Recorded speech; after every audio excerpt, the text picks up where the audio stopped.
Oi, alô, tá tudo bem? Tá me ouvindo? Ó, rapaz, uai, ficou até legal agora. Ficou Dá bom, boa noite pra ótimo. galera aí, que eu tô sartando demais.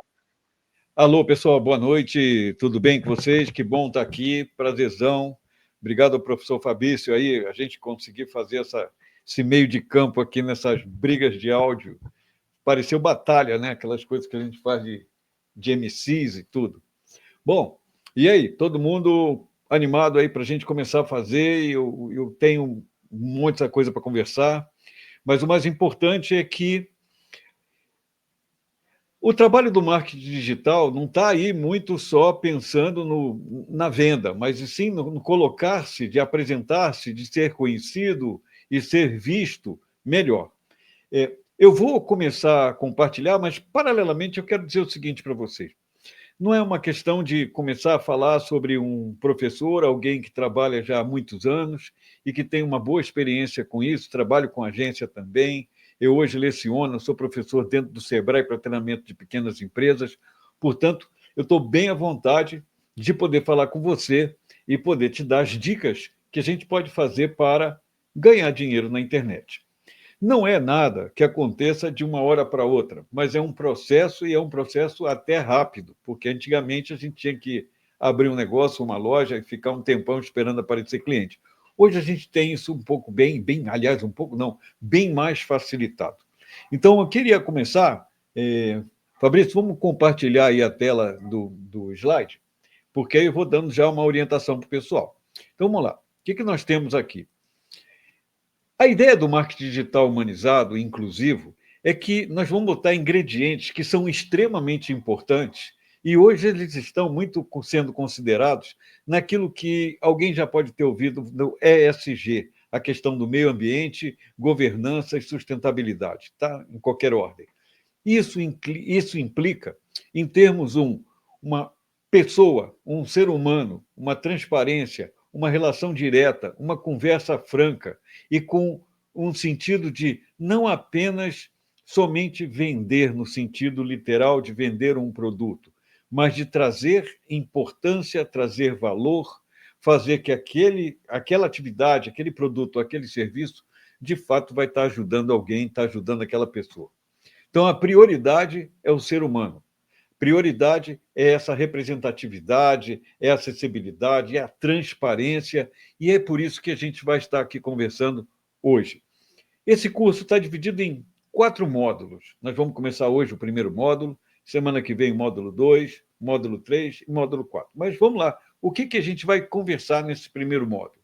Nós vamos falar sobre o marketing de propósito, nós vamos falar sobre o público-alvo, diversidade, uma comunicação mais inclusiva e acessibilidade digital.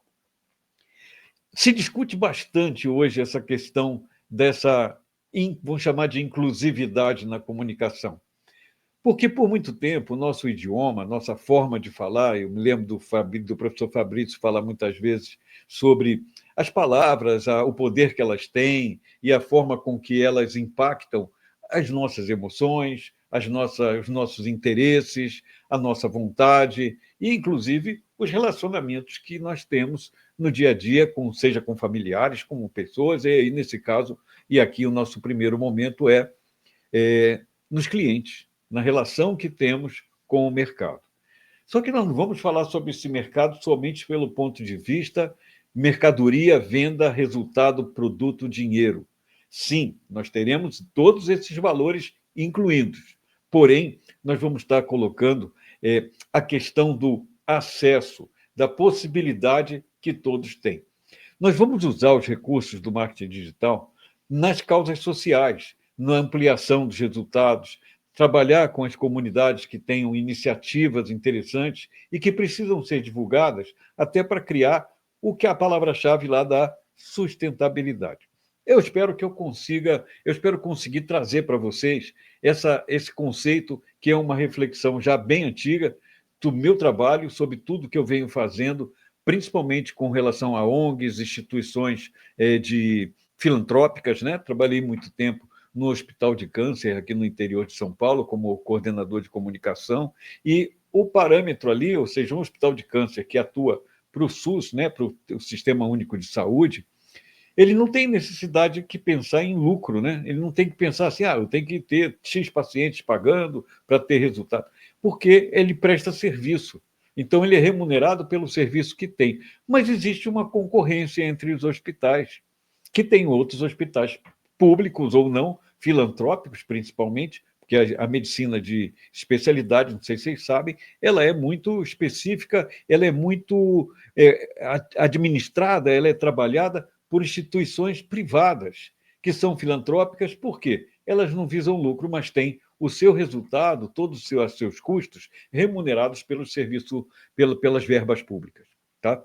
Então, isso tem um ponto fundamental, porque o atendimento é para pessoas e não está vendo ali se ela está pagando um plano de 5 estrelas, de 2 estrelas, de 0 estrelas. E sim, pessoas que têm necessidades e que são atendidas por esse sistema. Só para dar uma contextualizada no que nós temos que fazer. Segundo módulo, nós vamos falar sobre o marketing de conteúdo para causas sociais, redes sociais de construção para a construção de comunidades, o marketing de influência, né? Não naquele sentido da influência de fazer as pessoas comprarem enlouquecidamente, sim de influência no sentido de mostrar os resultados, as possibilidades, que aquelas soluções que nós vamos trazer, né, a partir das nossas atividades sociais. E o marketing, o e-mail marketing para engajamento e mobilização. Enfim, como é que a gente vai difundir isso, como é que a gente vai ampliar esse público. No módulo 3, que é na semana seguinte, nós vamos falar sobre a publicidade online e análise de dados. Nós vamos falar sobre a ética, a transparência, a publicidade online. Então, são esses detalhes. Eu não vou me deter muito em cada um deles, porque não é o que a gente vai trabalhar hoje. E o módulo 4, as tendências do marketing digital com foco no futuro. Eu já até começo comentando como a questão do ponto de vista do cérebro no mundo digital. Ou seja, eu comecei a ler esse livro da Marianne Wolf, está falando sobre como que nós passamos, como é que mudou a nossa forma de pensar a partir das tecnologias. E isso vai estar impactando, e já está impactando, todas as nossas relações, principalmente nas ações sociais que até então, até bem pouco tempo, elas eram tratadas de uma outra maneira. Hoje as tecnologias chegam para trazer novas possibilidades, alternativas para o nosso trabalho. Então vamos lá? Tudo bem? Algum comentário? Tudo bem? Estou vendo aqui o pessoal aqui no chat, aqui, principal, todo mundo, boa noite. A Régia, o Brasinha, a Cleiton, José Godin, Jamile, depois vem Nádia Santos, José Milton, Kátia, Karen Teuvina, Régia de novo aqui, Marilena e eu aqui, José Godin, grana na mão. Olha, super abraço, prazerzão estar aí. Então, essa é a turma que está aqui conosco, e daqui a pouco chega mais gente, mas eu tenho certeza que a gente vai ter um bom trabalho. E olha, fiquem à vontade para fazer perguntas, registrar aí, que aí, se não for na hora, breve eu estou respondendo. Faço questão de bater um papo com vocês individualmente na hora que for necessário para a gente ter uma dúvida. Combinado? Então vamos lá. Podemos começar? Vamos ao nosso marketing de propósito.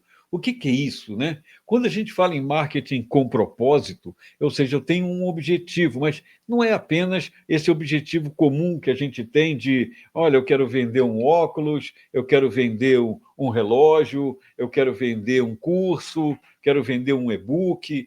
Não é só isso. Quando a gente fala em propósito, nós estamos falando em algo além disso, algo mais, trazer valor, trazer qualidade para a vida de alguém, por exemplo, ou por uma comunidade até, a qualidade de vida de uma comunidade. Então, esse é o ponto de vista ao qual nós vamos nos debruçar. Então, o que são os valores para uma empresa? Nossa, isso aqui ficou atrapalhado aqui. Vamos lá. Primeiro valor, empatia, depois respeito, transparência, colaboração, impacto, inclusão e acessibilidade. Vamos lá. Empatia é entender o que o outro está. A gente fala muito em empatia, mas, de fato, o que a gente sente, o que a gente pensa, o que é, de fato, ter empatia? Muitos definem como empatia como é nos colocarmos no lugar do outro. Pensar como o outro pensa, sentir o que o outro sente, tentar entender as necessidades desse outro para, de alguma forma, ajudá-lo. Quando a gente está começando a definir os parâmetros de marketing para a gente começar a pensar para quem eu vou vender o meu produto, para quem eu vou vender a minha ideia, para quem eu vou me apresentar, eu penso no marketing, né, quando eu falo da empatia, a gente está pensando no que a gente chama tecnicamente do marketing de persona. Não sei se muitos de vocês já ouviram, quem já ouviu falar sobre isso, persona é uma descrição, é como se fosse um esboço do tipo da pessoa, tipo do cliente que nós vamos oferecer o nosso produto e serviço. No nosso caso, é o tipo de pessoa e como que ela pensa, quais são as necessidades dela, para que a gente possa atingi-la dessa forma. Por fim, aí, o respeito, então, valorizar a diversidade, então, isso vai começa com a comunicação, com como nós iremos tratar essas pessoas, de quaisquer que sejam os nichos aos quais elas estejam inseridas. Transparência, ter uma forma clara, honesta, sem ter aquela linguagem persuasiva. Garanta agora o seu sucesso. Compre agora 3 passos para adquirir tal produto, tal coisa, atingir tal resultado. Então, isso faz parte do nosso cuidado quando a gente estiver trabalhando agora com marketing com propósito, é pensar sobre isso. A forma de colaborar, a forma de impactar socialmente um grupo, uma comunidade. Deixa eu fechar uma porta aqui que vai ser melhor, porque não vai estar vindo um barulho aqui. Um minuto.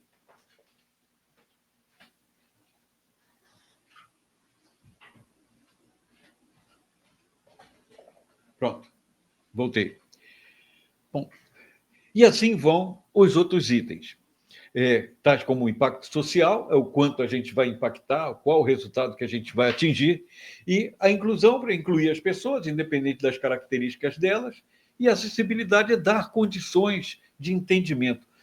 Muitas vezes a gente fala em acessibilidade só sob o ponto de vista daquelas pessoas que, por exemplo, têm baixa visão, deficiência auditiva, ou até mesmo uma deficiência física ou uma limitação na sua mobilidade. Nós não estamos falando somente sobre esse tipo de acessibilidade. Nós estamos falando de uma acessibilidade que tem a ver com como eu me comunico, de que forma eu estou falando, para que as pessoas sejam atingidas, que elas possam entender o que eu estou, de fato, querendo transmitir. Então, o ponto é mais ou menos esse. E é aí por aí que a gente começa a trabalhar. Então, primeiro tópico, missão. Definir missão. O que é definir missão? O que tem a ver com isso? Ou seja, quais são os aspectos que a minha atividade vai impactar, vai trazer, vai ser vista para o público? Ou seja, quem encontrar, quem for, como é que se diz? A quem for atingido pela nossa comunicação, essa pessoa terá que perceber isso. Como é que ela vai perceber o que eu estou comunicando? Então, primeiro eu tenho que deixar muito claro qual é o principal objetivo da minha ação ou da minha organização. Qual é o principal objetivo dela? O que ela se propõe a fazer? Que tipo de ação ela está se propondo e como que ela vai atuar? Ela vai atuar para promover a inclusão pessoal, social às pessoas, vai falar da deficiência, programas educacionais, ela vai combater algum tipo de insegurança alimentar ou quaisquer que sejam as vulnerabilidades de uma comunidade, ela vai fortalecer essas organizações. Ou seja, qual é a missão? A missão, a gente pode dizer assim, olha, no caso de uma instituição que tenha a vocação ou que busque combater o analfabetismo. Qual é a missão dela? Combater o objetivo. Qual é o objetivo dela? Erradicar o analfabetismo. Mas o que ela se propõe a fazer diariamente? Bom, fazer ações, atingir pessoas, digamos, encontrar pessoas que sejam analfabetas. Então, como é que eu vou fazer isso? De que maneira eu vou encontrar, como é que eu vou sensibilizar a comunidade para ela me indicar quem são as pessoas que estão nessa condição? De que maneira eu vou fazer isso? Quais são as ferramentas que eu vou utilizar? O que eu tenho de resultado ao final disso? O que eu vou perceber que aquelas pessoas que foram atingidas pela minha ação vão estar? Como é que elas vão estar no final disso? Então, esse propósito, né, pode ser social. E né? A gente está falando de responsabilidade social corporativa. Quando fala corporativa, é porque tem uma ação de uma organização. de um grupo, de uma comunidade, e que está organizada com o CNPJ, que tem regulamento próprio, que tem uma linha de ação com pessoas especializadas num determinado tipo de atividade. Como, por exemplo, o Hospital do Câncer. Tem um médico, tem um enfermeiro, tem todo o pessoal de apoio que é treinado para atender aquele tipo de público. Como também, por exemplo, a questão do analfabetismo. Pessoas que são treinadas, que têm formação para conseguir conduzir as pessoas para fora da condição do analfabetismo. Então, qual é o impacto que a gente busca com isso? O que a gente poderia fazer? O impacto é: eu erradiquei o analfabetismo. Eu construí uma sociedade em que todos agora não são mais analfabetos, todos estão alfabetizados, têm acesso à leitura, todos têm condição de trabalho, dei formação profissional, dei um rudimento para que essa pessoa possa ter como é que se diz? Uma sobrevivência, uma vida um pouco mais ampla, com mais resultados, que ela possa ter mais saúde, ela ter acesso a isso. Então, empoderar as comunidades significa, numa última análise, dar a elas condições para que ela não fique assujeitada às condições que o meio ambiente, o entorno estão impondo, e sim que ela também possa conduzir os seus objetivos, os seus resultados e trazer o bem-estar para todo mundo. O público-alvo é o próximo tópico que a gente precisa ver, porque quando eu estou falando em comunidade, eu estou pensando assim: a quem eu preciso atingir? Quem são as pessoas que precisam ser sensibilizadas com o meu propósito, com aquela minha missão, com os valores que eu quero trazer? Como é que eu identifico isso? De que forma eu posso identificar? Eu posso identificar por enquete, eu posso identificar observando as redes sociais, como é que essas pessoas, se elas estão lá na rede social, como é que são essas pessoas, seguidores, membros, curtidores, amigos dos amigos, quais são essas características, se elas estão organizadas em algum grupo, quais são as características desse grupo. E a pergunta que a gente se faz é assim: por que eu faria isso? Por que eu tenho que ter esse cuidado? Por que eu tenho que fazer esse tipo de observação no grupo para que eu possa implementar alguma ação? Pensa bem, se a gente tem um grupo de pessoas que entende, né, torce por um determinado time, não vou nem falar o time, né, qualquer time, acho que tem que ser o Atlético Mineiro, né, o Fabrício, acho que tem que ser o Atlético, acho que deve ser, tem que falar isso. Então, o pessoal é torcedor do Cruzeiro, né, sei lá. Então, torcedores do Cruzeiro. Então, se eu for falar em torcedores do Cruzeiro, eu tenho que pegar e dizer assim. Ô, professor. Oi. Do Cruzeiro, eu acho que assim, a gente podia deixar só no Atlético mesmo. É só no Atlético mesmo? Tá bom. Então, vamos lá. Então, no Atlético. Cruzeiro morreu, acabou, não tem. Então, é o seguinte: o Atlético, torcedores do Atlético Mineiro, você identifica o grupo de torcedores do Atlético Mineiro. Quais são as coisas que essas pessoas gostam de fazer? Professor, Oi. eu acho que assim, a gente podia mudar do Atlético para o Fluminense.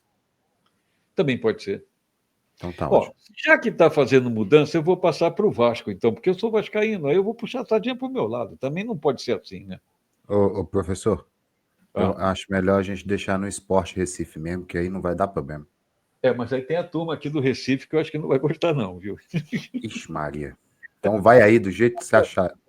O negócio é o seguinte: o exemplo que eu queria apenas dizer é o seguinte, que quando eu pego um grupo que tem uma determinada característica, seja um time de futebol, seja uma preferência gastronômica, culinária, prefere comer, prepara, age, tem um tipo de cultura, faz um determinado tipo de artesanato, tem uma característica. Quais são as necessidades desse grupo? Quais são as experiências que esse grupo pode nos contribuir, pode nos trazer para que a gente possa usar isso como para difusão e fazer as pessoas se envolverem mais? Então, quando eu busco essa identificação, esse desenho, esse esboço que a gente chama de público-alvo, significa tentar pegar do grupo como é que são as características mais evidentes daquele grupo. Vou dar um exemplo melhor ainda. Antigamente, quando a gente comprava arroz, feijão, ia lá na quitanda, que tinha aquele saco cheio lá, que não era saquinho. Hoje é tudo em saquinho plástico, fechadinho e tudo. Antigamente a gente pegava assim, ó, quero 1 quilo desse arroz aqui. Mas o que a gente fazia primeiro? A gente pegava um punhado do arroz, botava na mão e via assim, não está quebrado, não tem bicho, não tem pedra nenhuma, está limpinho. Esse arroz está bom. A gente até provava para ver se está muito seco, estava quebrando fácil. A gente, com essa amostra, com esse pouco, a gente mais ou menos tentava desenhar ou adivinhar quais eram as características daquele arroz, ou seja, que ia cozinhar bem, que ia ficar gostoso, ia crescer, ia render na panela, aquela coisa toda. Então é isso, o público-alvo é uma amostra que eu faço de um grande grupo que eu não tenho condição de entrevistar um por um para saber o que tem, mas eu pego uma amostra e busco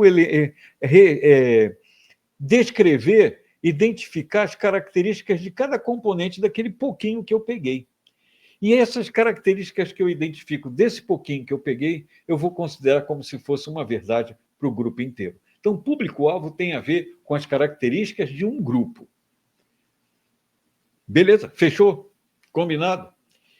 E como é que eu posso fazer isso melhor? Já falei do grão lá que eu pegava na mão de pouquinho em pouquinho.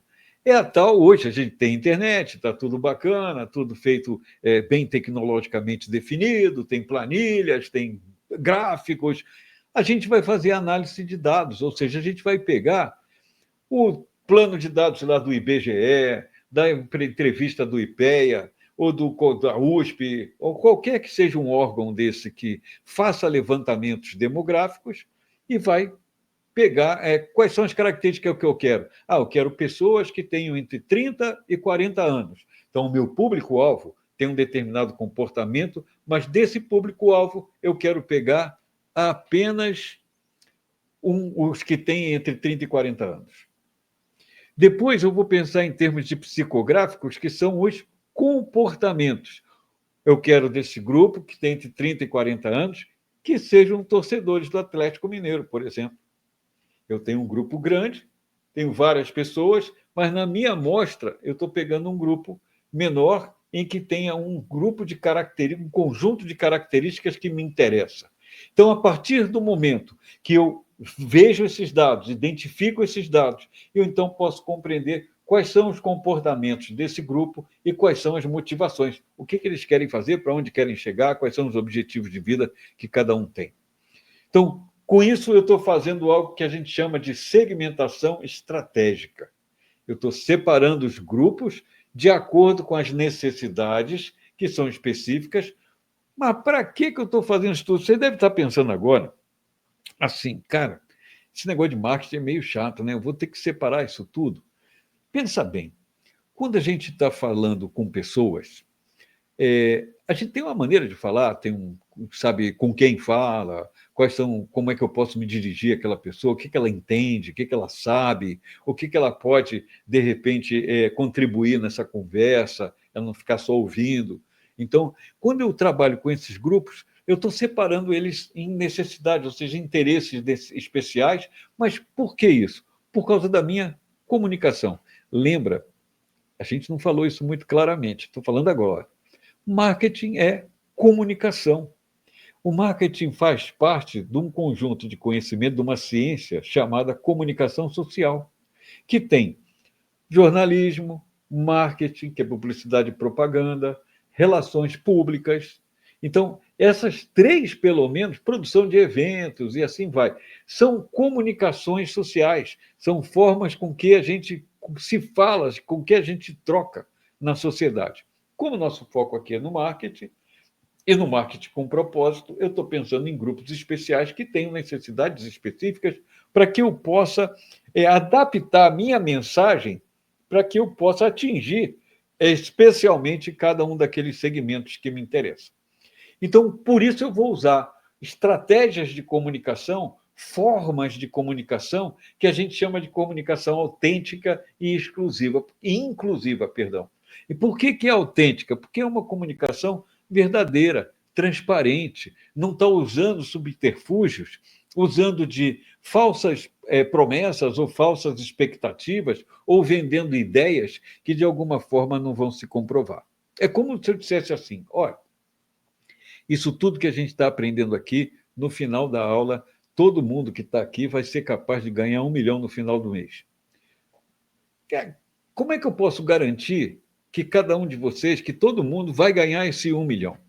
Primeiro, cada um faz uma coisa diferente, tem uma percepção diferente, um conhecimento diferente, está num contexto social diferente, entende as coisas de uma forma diferente. Portanto, eu não tenho que pensar que eu vou dizer para esse grupo que tal objetivo vai ser alcançado.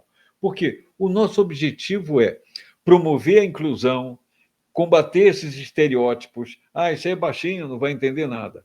Esse aqui, aquele ali é míope, ele não enxerga direito. Então, eu tenho que trazer condições para que cada um desses integrantes, para cada grupo desse público-alvo, cada tipo de público, receba e que seja atingido pela nossa comunicação. Então, elas devem apresentar histórias reais. Quando a gente fala isso, a gente quem já ouviu falar em storytelling? Alguém já ouviu falar? Eu acho que pode escrever aí no chat assim, eu já ouvi, não, já falei, ou então dá para abrir o microfone, eu não sei se tem isso. Mas vamos lá. Você pode escrever aí. Alguém já ouviu falar em storytelling? Bota aqui no chat, aqui vai ver. Já ouvi, já não ouvi. Aqui no chat eu tenho aqui quem? Saudações vascaínas, Zé Milton. É isso aí, não, ótima palestra, ótimo. Bom, quem é que já ouviu falar em storytelling? Bom, se ninguém consegue falar alguma coisa aqui, eu já vou adiantar. Eu vou dizer assim, storytelling é uma espécie de, como é que se diz? É uma habilidade de contar histórias. Então, storytelling é contar, telling, história, contar história. Então, storytelling tem uma maneira de fazer. Não é simplesmente eu falar e acabou. Não, eu tenho que fazer assim, ó. Fabrício não nos deixa esquecer, nunca vi falar nisso. Isso aí, ó. Storytelling é a habilidade de contar histórias. É uma forma de contar, tem técnica, tem maneiras de fazer isso. Isso aí é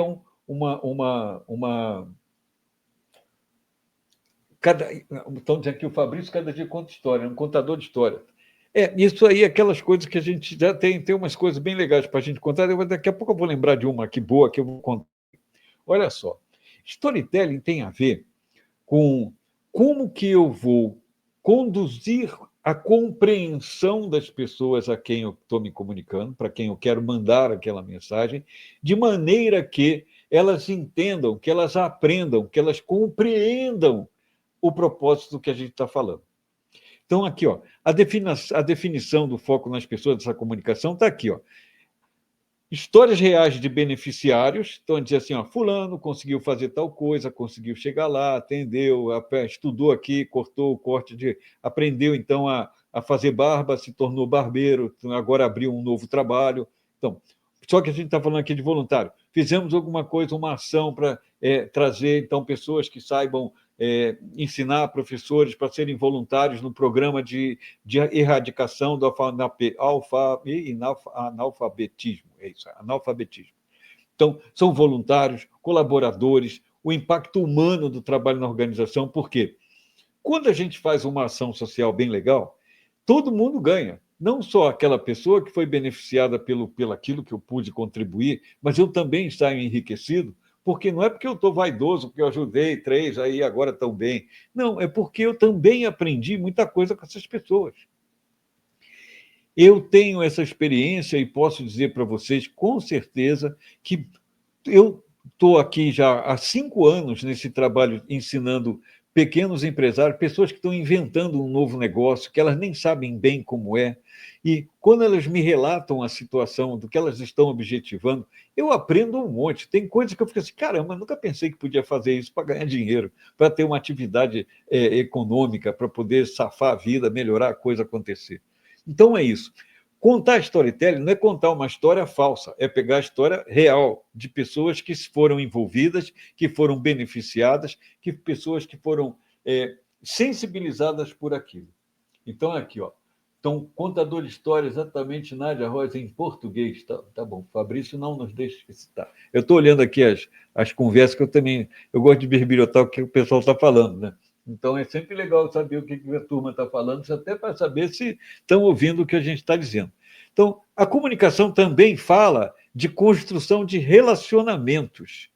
Vimos da comunicação autêntica e inclusiva que nós estamos falando de forma a atingir com aquele conteúdo, com aquela mensagem, o entendimento as pessoas terem um entendimento completo daquilo que a gente está se comunicando. Lembra? A responsabilidade da comunicação é de quem comunica e não de quem recebe a comunicação.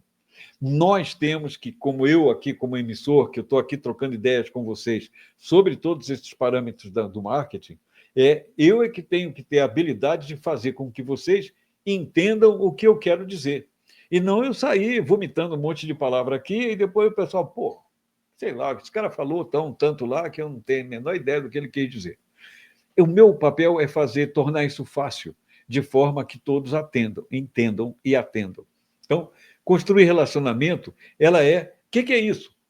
É o que eu acabei de falar agora. Escreve aí, ó. Alguém sabe o que é storytelling? Eu estou buscando interação. Eu estou fazendo com que vocês participem e que me deem uma devolução do entendimento. Então, quem aprende, ensina, quem ensina, aprende. É o Paulo Freire, isso aí, a gente está dentro do contexto social. A estratégia na construção dos relacionamentos, então, é responder comentários, falar isso aqui, a gente também está lá, sabe, criar espaço de debate, feedback. Olha, muita gente não está acostumado com esse papo de, bom, fala aí, o que você acha? Não gosto de ouvir o que o outro vai dizer. Isso tem uma estratégia que a gente chama de escuta ativa. Ou seja, o que é a escuta ativa?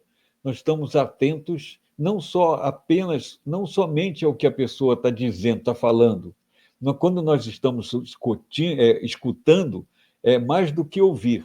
Ouvir, eu ouço um ruído, ouço um barulho. Escutar, eu estou percebendo esse som, estou percebendo essa fala que está junto com política corporal, expressão facial, tom de voz, cadência, ritmo, sabe? Aquela coisa da entonação, se a pessoa está feliz, se não está. Então, essa escuta, esse feedback tem que vir nesse nível.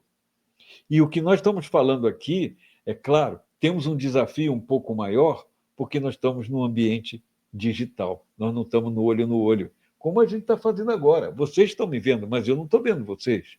Eu não sei como que vocês estão, se vocês estão anotando, se a expressão facial é boa, se estão entendendo, se não estão. Isso aí eu não sei. Eu só posso saber se houver feedback, se houver comentário, se houver alguma participação. Combinado? Então, vamos lá. Linguagem empática, temos aí a ver com a questão do o quanto eu estou utilizando a minha forma de comunicar, a minha comunicação, de uma maneira clara, simples, sem usar muita gíria, jargão, termo técnico. Por quê? Se eu fizer isso, eu tenho maior chance, a maior probabilidade de ninguém me entender. Tinha um conto de um cara, eu vi até hoje que tinha até uma coisa de se inscrever em concurso de conto, eu fiquei tentado em escrever isso, mas eu não sei se eu vou fazer isso não, mas vamos lá. Que era o homem que falava javanês. Então, que significava isso? Ele dizia assim, alguém que falava e a gente não entendia bem o que ele estava dizendo, ele vivia num outro mundo. Então, quando a gente usa muitos jargões, muito termo técnico, a gente está encerrado no nosso próprio mundo. Eu não estou sendo nem um pouco empático. Eu não estou indo na direção daquela pessoa a quem eu tenho que levar a comunicação. Essas preocupações que eu estou falando, isso tudo que a gente está conversando aqui, pessoal, é a preocupação que a gente deve ter quando a gente produz um post na rede social, quando eu faço uma imagem, quando eu produzo um vídeo, quando eu faço um carrossel lá, que eu vou botar etapinhas lá de coisas, de dicas do que a pessoa deve fazer. Eu tenho que ser simples o suficiente, mas não tão simples que eu perca a compreensão, que eu comprometa o conteúdo que eu preciso trazer. Então, eu devo ser simples, de forma que eu use uma linguagem que todo mundo entenda, que eu atinja as pessoas de forma o mais igual possível. Por quê? Esses recursos visuais eu tenho que utilizar, porque, por exemplo, a pessoa que não entendeu bem, porque de repente eu tenho um sotaque, uma maneira de falar, que tem algumas pessoas que a gente pode não entender o que eu estou dizendo. Então, eu tenho que usar a legenda. Eu boto lá o créditozinho, lá o texto ali. Eu falei isso de não entender o sotaque. Pode ser a pessoa também que não tem uma audição suficiente boa para entender tudo que eu estou falando. Também tem isso. Tem a questão da audiodescrição, que é falar, olha, eu sou um professor branco de barba, meio careca, estou de óculos, tenho uma barba branca, estou de camisa branca, sentado numa sala que atrás tem uma parede branca, ou seja, pessoas que têm baixa visão, que só estão ouvindo a minha voz, pessoas que estão, às vezes, ouvindo a minha aula, e que elas só estão ouvindo. E ela tem que dizer, quem é esse professor? Como é que é ele? Então, a gente precisa fazer essa descrição. Então, isso faz parte da nossa comunicação também. O conteúdo precisa ser relevante e útil, isso aí é meio óbvio, né? Concorda? É tranquilo, porque como é que eu posso informar qualquer coisa? Eu tenho que trazer dica.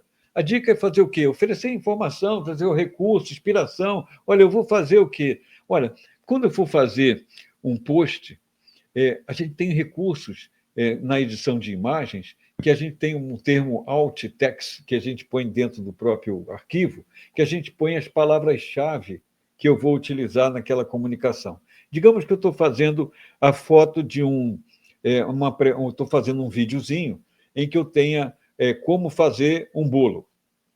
Vamos lá, estou ensinando uma comunidade lá a fazer bolo, porque aquilo ali vai servir para que ela possa ganhe um dinheirinho com aquilo, que ela possa oferir renda com aquilo.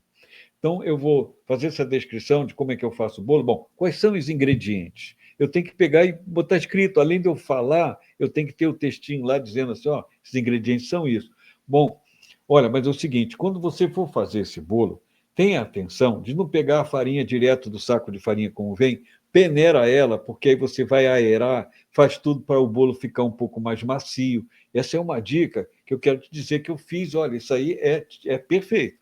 Uma outra dica também é não usar, se for usar ovos na receita, tira ele pouco antes da geladeira para ele ficar na temperatura ambiente. Isso vai fazer com que o bolo fique melhor. Olha, mas é o seguinte, se você for fazer uma ação de alfabetização, que tal você fazer um cartaz de uma imagem ou passar um filmezinho mostrando as pessoas felizes depois que elas aprenderam a ler, pessoas que não sabiam ler, que agora estão lendo. Por exemplo, você vai impactar e vai incentivar aqueles que estão chegando ali agora a participar daquilo e querer também superar os seus próprios desafios. Então, a questão é a gente conseguir trazer relevância, não apenas botar uma foto porque ela é bonita, ela tem que ter a ver, tem que fazer parte, ela tem que ser útil, tem que complementar a mensagem. Então, para criar conteúdo educativo e informativo, a gente pode usar vários recursos. Vocês sabem, podcast, lives, a gente faz pequenos vídeos curtos, reels, shorts, os cortes que a gente pode fazer, quantas mensagens, formas que a gente tem hoje em dia de fazer. Tudo se usar o Canva lá, por exemplo, você pode fazer todos esses textos aí, todos esses formatos ali dentro do Canva e até mesmo quando tem a função paga lá, pode até programar a publicação no tempo que você quiser.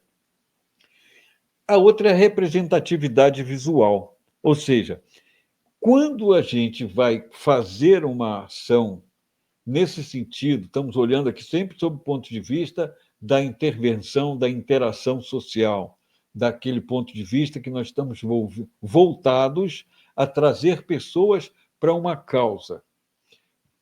Sabemos nós todos que estamos aqui com o objetivo de fortalecer o campo progressista, de falar de pessoas que têm ações positivas. Então, quando eu trago isso, eu tenho que dizer: olha, isso não só atinge o branco da cidade ou o intelectual da faculdade, isso atinge também o motorista de ônibus, mas também atende o advogado, também atinge também a pessoa que trabalha na farmácia, atinge também a pessoa que é um técnico em eletrônica, que faz parte de um serviço lá de laboratório técnico, atende também pessoas das mais diferentes origens, características, necessidades, entendimentos, e aí, para isso, eu tenho que produzir material de comunicação que fale de perto dessa pessoa, que chega perto disso daqui. Beleza? Então, que atinja isso. Por isso que eu vou usar modelos, pessoas, atores, filme de publicidade, vou poder usar exemplos das mais diferentes características. Pessoal, eu não sei se vocês estão percebendo, o que a gente está conversando nesse primeiro módulo é apenas uma preparação, é uma base para o que a gente possa ter uma comunicação assertiva, positiva, inclusiva, versátil, transparente, que abranja todos os níveis. Isso é apenas, a gente ainda não chegou no ponto de definir exatamente qual é o público que a gente quer, quantitativamente falando ou qualitativamente falando. Ainda não falei ainda de como é que eu acho isso. Eu estou falando aqui que nós precisamos definir. E quando eu falo em acessibilidade digital, é perceber aonde que essas pessoas estão. Mas, qual rede social, né? Também. Mas também tem um detalhe em que qual é o ambiente aonde ela vê. Ela está vendo isso no computador, está vendo no monitor grande, no monitor pequeno, está vendo num celular, celular pequenininho, celular maior. Essa, essa característica, esse formato, a gente também tem que se preocupar, porque não é porque eu tenho um celular que todo mundo vai ver no tamanho do celular que eu tenho. Tem gente com celular maior do que o meu e tem gente com celular menor do que o meu. Tem gente com celular com mais definição de tela do que o meu e outro com menos definição de tela do que o meu. Então eu tenho que ter recursos de forma que eu possa atingir as diferentes mídias, as diferentes displays, né, apresentações, que possa ser acessível à maior parte das pessoas. E o mais importante, olhar pelo ponto de vista inclusivo na nossa comunicação, é estar preocupado com as pessoas que têm algum tipo de deficiência, para que eu possa atendê-las também, incluí-las na nossa comunicação. Por isso eu tenho que trabalhar com textos alternativos, legendas, navegação no teclado, ferramentas diferentes. Muitas vezes eu tenho que estudar contraste de cores para que as pessoas que têm, por exemplo, daltonismo, por exemplo, pessoas que têm alguma baixa visão, elas não veem, de repente, linhas que distinguem um objeto de outro. Então, quando eu vou fazer uma comunicação que está voltada para esse público, eu tenho que ter atenção que nem sempre aquilo que eu estou vendo vai ser fácil para o outro ver. Tá? E a linguagem utilizada, ser inclusiva, passar a considerar o cuidado com os termos ofensivos, discriminatórios, os excludentes, os termos que excluem pessoas, aquelas coisas que todo mundo fala aí da gordofobia, misoginia. A gente tem que ter cuidado que tem palavras que tem no nosso idioma que elas são utilizadas fortemente nos momentos desse preconceito, no momento dessa exclusão de um determinado grupo. Então, se a gente pode não ter essa intenção, mas aquela palavra, se ela está aparecendo numa determinada frase que eu digo, pode estar significando uma forma de eu excluir alguém que estaria aqui aproveitando esse material, aprendendo um pouco mais e podendo, então, ficar de fora porque ela vai se sentir marginalizada, excluída, enfim. Então, cuidado com essas generalizações, com rótulos, a pessoa... Lembra que a gente começou primeiro lá? Priorizar as pessoas. A nossa comunicação é para pessoas, nós não estamos falando com máquinas, estamos falando com seres humanos. Por isso eu tenho que considerar os diferentes contextos onde essas pessoas estão. Isso eu debato muitas vezes com alunos, exatamente esse ponto. A comunicação que nós estamos emitindo, aquele anúncio, aquela publicação, aquele vídeo, aquela imagem, aquilo que eu estou pondo, vai chegar na mão de alguém, e esse alguém vai receber essa informação, e esse alguém está num momento, está numa situação qualquer. Pode estar discutindo com alguém e parou para olhar o celular. Ela pode estar feliz, ela pode estar triste, pode estar puta pau da vida lá, muito mal. Ela pode estar deprimida, ela pode estar eufórica, pode estar cheia de problemas, pode estar com dificuldade de encontrar um trabalho. Então, ela está com as mais diferentes pressões sociais e emoções internas distintas. E uma mesma mensagem pode ter significados diferentes. Aí é que está o nosso cuidado. Por quê? Quando eu estou defendendo e estou objetivando que eu fiz um estudo, lembra do detalhamento da população? Quando eu faço isso,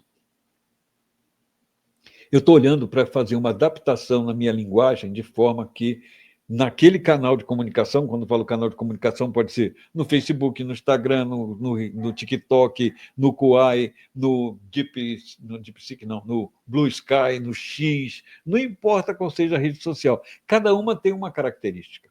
Cada uma tem um jeito. Mesmo que sejam as mesmas pessoas que estejam nas diferentes redes sociais, elas têm perspectivas diferentes em cada uma das redes sociais. Já pararam para pensar sobre isso? Tem isso. Tem uma coisa muito louca nisso. A mesma pessoa tem percepções diferentes quando ela está numa rede social diferente. Ela está no YouTube com uma percepção, se ela estiver no Instagram, está com outra percepção. Ela tem um comportamento, tem uma expectativa. Facebook, repara bem, é reclamação. Quem está lá está reclamando de alguma coisa, viu alguma coisa que está dando uma bafafada na cidade, é o prefeito não sei o quê, todo mundo reclama. No Instagram, é inveja. As pessoas estão lá, como esse carro, olha, botar roupa bacana, tudo diferente. Então, vai acontecendo isso aí. Então, pesquisar e compreender, olhar os públicos diferentes, é o que vai fazer a gente conseguir ter um alcance melhor em cada comunidade, em cada ambiente. Então, em cada rede social, eu tenho uma maneira diferente de contar a mesma história, porque as perspectivas são distintas nisso daí. Por isso, eu tenho que pensar nessa criação de espaço de forma que ela seja receptiva a todo mundo, porque cada um vem com uma expectativa diferente, cada um vem com uma conduta, com comentários, por isso a gente tem que olhar, tem que monitorar comentário, ver o que o pessoal está escrevendo. Está aqui, ó, todo mundo falando, cafezinho está pronto, Paulo Freire, isso mesmo, é em português, é o contador de história, todo dia cria uma, está indo bem, professor, cafezinho. Então, cada hora, a gente tem. O que está passando na cabeça de cada um de vocês quando escreveu isso? E a mesma coisa você, quando eu respondo, se eu procuro aqui uma resposta que seja única para todo mundo, cada um vai interpretar, vai receber essa resposta de uma maneira diferente. Por quê? Porque o referencial dela, quando escreveu lá, o cafezinho está pronto, era um. Quando o outro botou assim, é isso mesmo, o referencial é outro. Quando o outro botou lá, quem aprende ensina e quem ensina aprende, é outro. Portanto, uma mesma resposta vai se encaixar de uma maneira diferente para cada pessoa. Por isso é importante o tal do feedback todo o tempo. E aí, pessoal, estão entendendo? Está fazendo sentido para vocês isso que eu estou dizendo agora? Será que vocês vão sair daqui? A gente é capaz de conversar um pouco mais sobre isso, entender um pouco mais, aprofundar o entendimento? Você seria capaz de sair daqui e conseguir comentar isso com um amigo, em casa ou com parceiros? Você conseguiria fazer isso? O que falta para isso? Então, tem que buscar essa opinião. Por quê? Quando eu tenho essa opinião, eu tenho a devolutiva de aquilo que eu comuniquei com uma determinada motivação foi recebido por esse grupo desse jeito, por aquele de outro jeito, ou ninguém recebeu nada daquilo. Bom, eu tenho que melhorar minha comunicação, eu tenho que ver um modo melhor de fazer isso, porque do jeito que eu fiz, não caiu, não atingiu o objetivo que eu tinha. Por quê? Faltou alguma coisa na minha comunicação, tem que melhorar a minha estratégia. Então é isso por aí. E como é que eu faço isso? Aqui eu vou passar um pouco rápido, porque aqui já é indicador.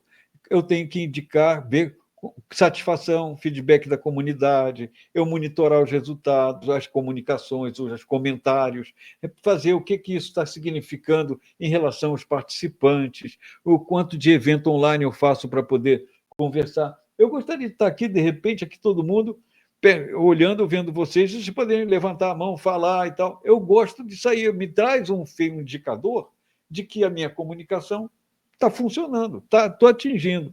Ou então não estou atingindo.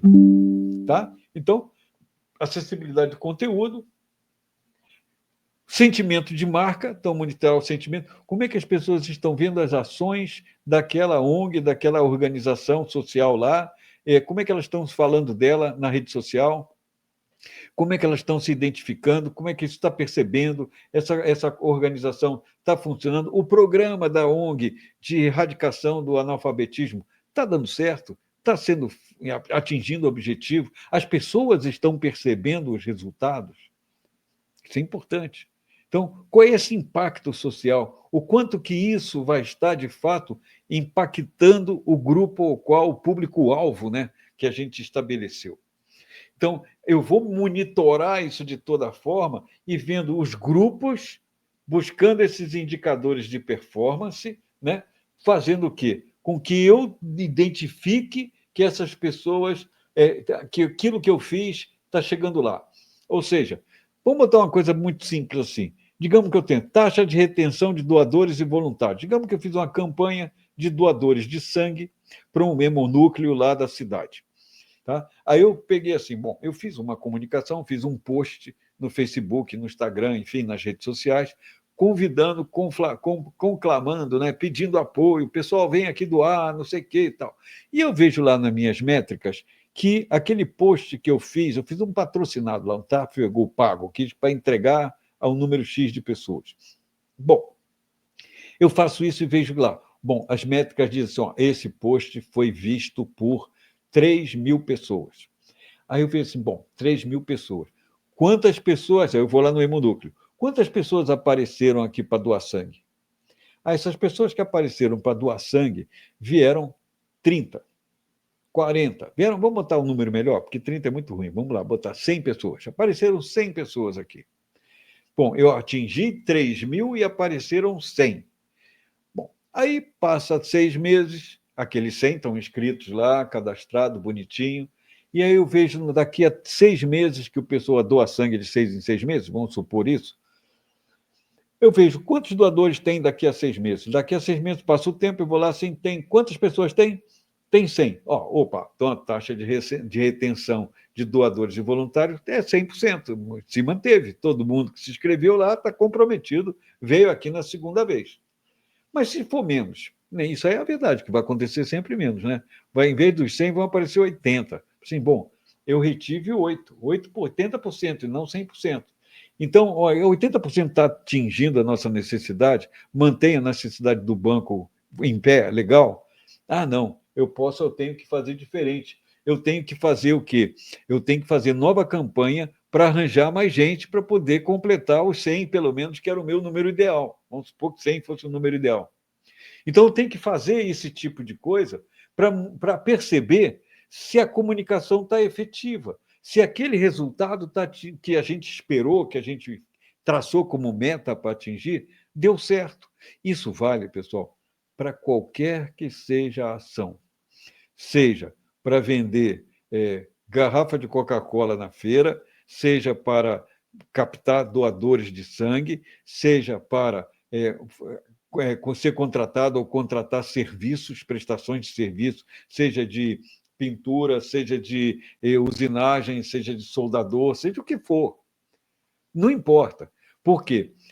Só que o nosso foco aqui, nós estamos pensando que a gente vai aprofundar isso mais nos próximos encontros, em que nós vamos falar um pouco mais das ações efetivas progressistas que a gente precisa desenvolver na nossa comunicação, de forma a gente aumentar o nosso efetivo.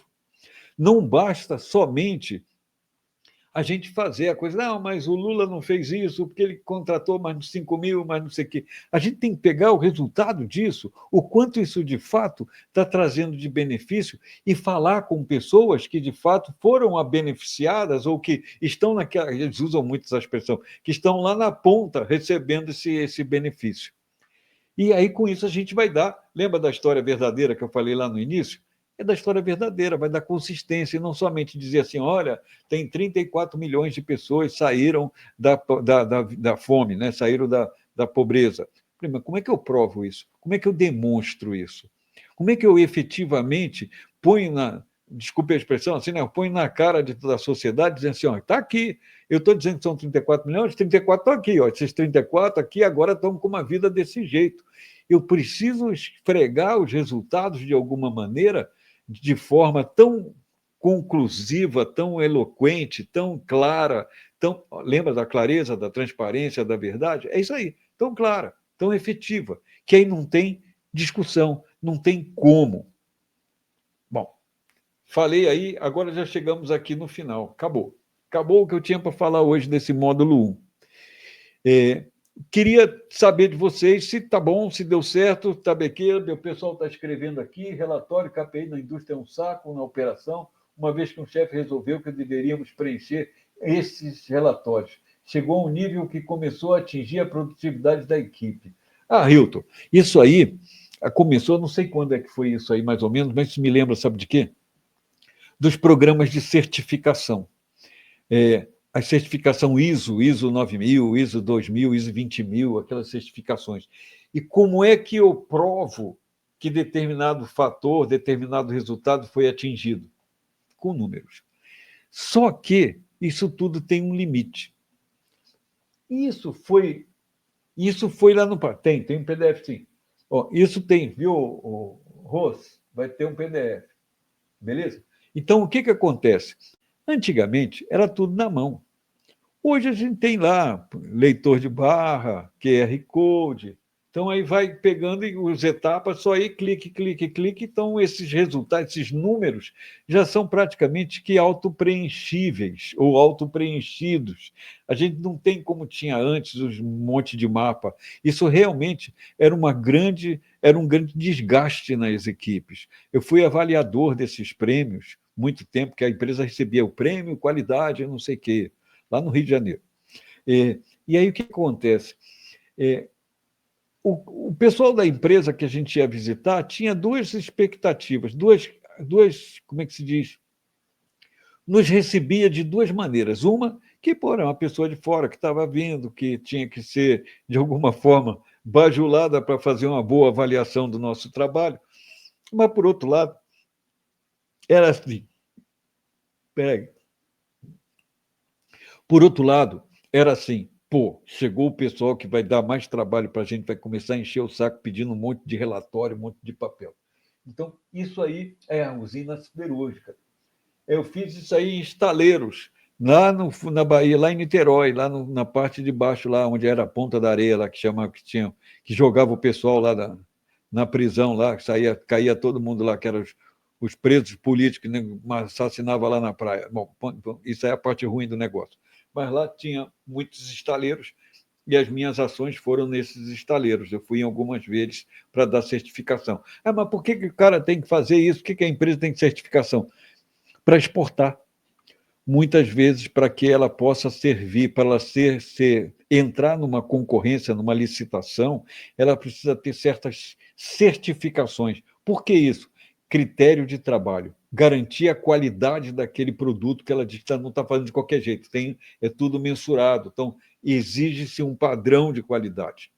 Bom, coisas da coisa assim. ArcelorMittal, Tubarão, beleza, isso aí. Isso aí é um monstro, essa empresa hoje, a ArcelorMittal. Bom, o que nós vimos hoje? Marketing de propósito, valores, missão e propósito, público-alvo, comunicação autêntica e acessibilidade. Nós fizemos um passeio entre por que eu faço um determinado tipo de marketing, por que eu vou atingir ou como vou atingir e de que maneira eu faço isso acontecer de uma forma... a melhor palavra é saudável, né? De uma forma saudável, respeitosa, e que eu possa dizer assim, olha, de fato, eu atingi as pessoas, o resultado que eu esperava é transformar esse grupo dessa ou daquela maneira. Isso é bom, é bacana pra caramba, principalmente quando a gente trabalha com cooperativas de artesãs, cooperativas de trabalho, né? Cooperativas principalmente de artes manuais, que juntam mulheres, que você vai juntar e trazer uma nova perspectiva de vida, porque elas vão produzir aquilo, você vai motivá-las, vai dar treinamento, vai ensinar. Eu estou num grupo inclusivo no Sebrae também, que é disso da economia produtiva, né? da inclusão produtiva, que tem a ver com isso, exatamente com esses aspectos, com pessoas que sabem fazer algum tipo de coisa, mas não sabem vender. Então, a gente tem que criar uma forma de divulgar, como tem aqui para Bauru um quilombo, que era Tibiriçá, que eram pessoas que têm uma produção lá, mas como é que elas vivem? Como é que tem que produzir isso? O marketing aí de propósito é aonde a gente vai encaixar. A gente está falando de ação social, mas nós estamos falando também de uma ação na nossa sociedade, transformar o nosso mundo.